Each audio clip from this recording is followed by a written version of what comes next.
those people who can't draw, they only say they can draw a stick person.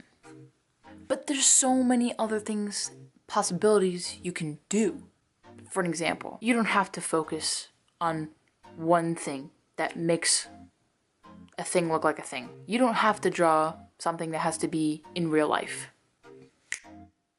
Here are things that make up this one human stick figure.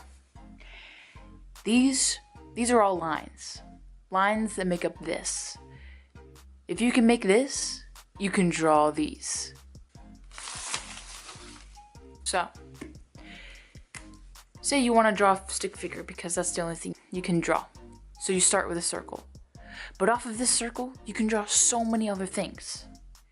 For example, if you can't think of anything to draw and you want to doodle, just start making circles wherever you please and then lines connecting to them. Kind of like a connect the dot type thing. Then you can connect those lines to those circles and then so on and then so forth, making up new circles as you can go.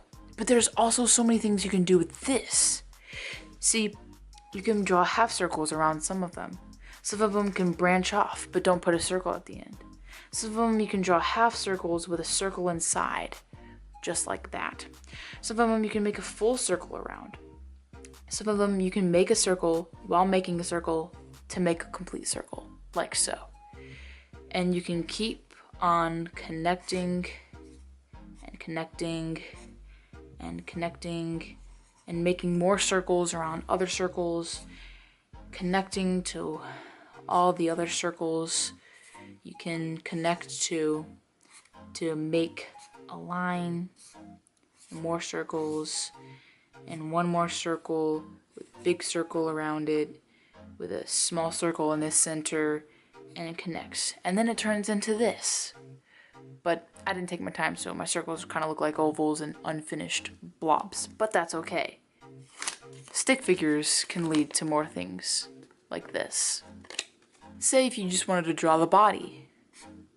Okay. You have line. What you can do with these lines is you can branch off these lines. See how many branches you can make off of these lines. It'll be a lot.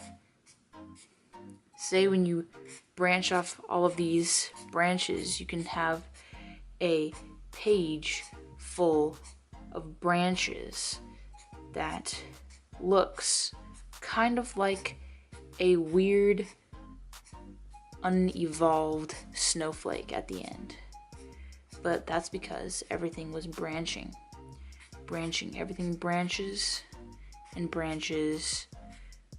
But try not to have them connect to other branches. Just try to connect other branches to the old branches, not the new ones. Play a little game with yourself. See how many branches you can fit on one sticky note at a time, and see how many lines you can have because you have so many branches. And then your sticky note looks like this. Okay, say you don't want to draw a stick figure. Say you want to start off with a square. Okay, draw a square. This is what you can draw. Everyone can draw a square. You can draw a circle off of that. You can draw a triangle off of that. You can retrace that triangle. When in doubt, tracing is good. You can trace this shape that the triangle and the square and the circle all had. Then you can just retrace the circle and make a trapezoid off of the square. Everyone likes trapezoids. Trapezoids then make squares. Those make triangles. Then from those you can make triangles over here, or you can make a circle touching them. Then from the circle you can make a square around the circle. And then when you make another, you just make a circle here because the circle looks like it belongs there. So you'd put the circle where it belongs. Then you do another circle, and you can even put another circle on top of a circle. Then it starts looking like a pattern. So then you continue that pattern. Then it looks like some weird flower type thing. So then you go, okay, well, I'll add some lines in here. like stick figures. And triangles. Divide that triangle in half. Another circle. Square. Triangle. Rectangle.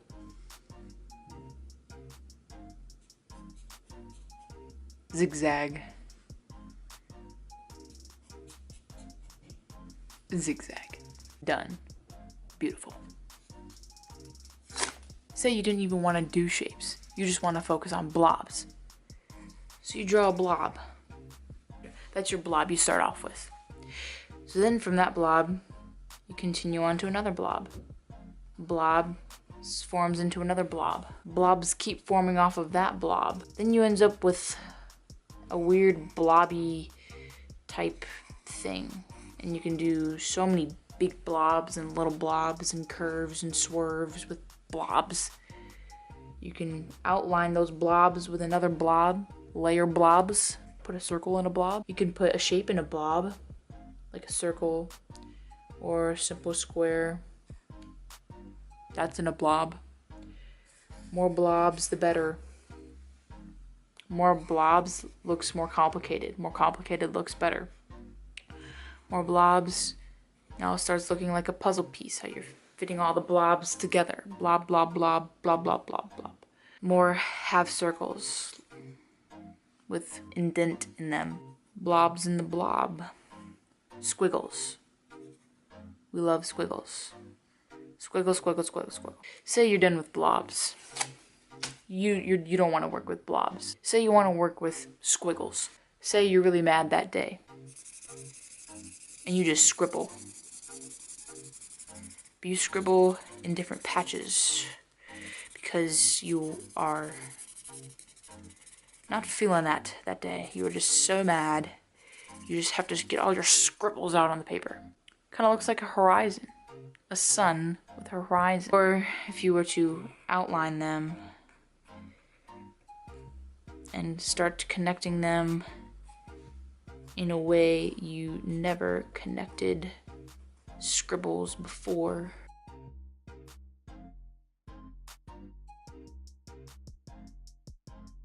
Smoothing out all of the edges that we have. And it looks like this, and you can add circles. I just love circles. Circles just makes everyone's day better. Or you can just leave out the circles and just trace your scribbles and make them smooth on the edges. Okay, so say you're done with scribbles, you're done with circles. This is where you start playing games with yourself. You can start with a triangle. How many triangles can I fit in this triangle? Well, you do this, and then this, and then this.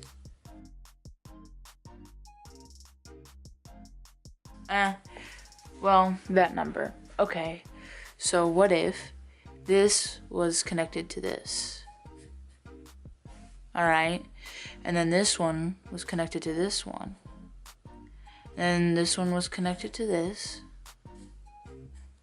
And then this one was connected to this one over here. And these two were connected. And then this one is connected. So your goal is to shade in all of these colors. But you can only shade it in the one that's not touching the next one. So this could be red. This can be shaded. This can be shaded because it's not touching the red. This can't be shaded because it's not red because it's touching that one. And this can be shaded because it's not touching any red ones. And this also can be shaded if you don't like this. But I like it. It kind of looks good. But I can just put more lines on it, shade it. And you can also draw more. This will lead to a triangle. But since this one is touching it and this one is touching it, and this one is these two can't be the same color, and these three can't be the same color. So this one has to be striped. So since stripe is touching that one, this one can't be striped. But this one can be striped because this one isn't touching that one. So play around with it. You can just make up games with yourself. This is a certain math though. Yeah, this is a math. You can totally figure out how many you have to do with math, but screw math. Math is not important, and you don't need that for doodling and playing games. Now you have all of the skills to doodle whatever you want. And for those people who say, I can't draw, you sure can write down some lines. And those lines start making pictures. Those pictures start making art. And art is anything. Good luck. Start drawing.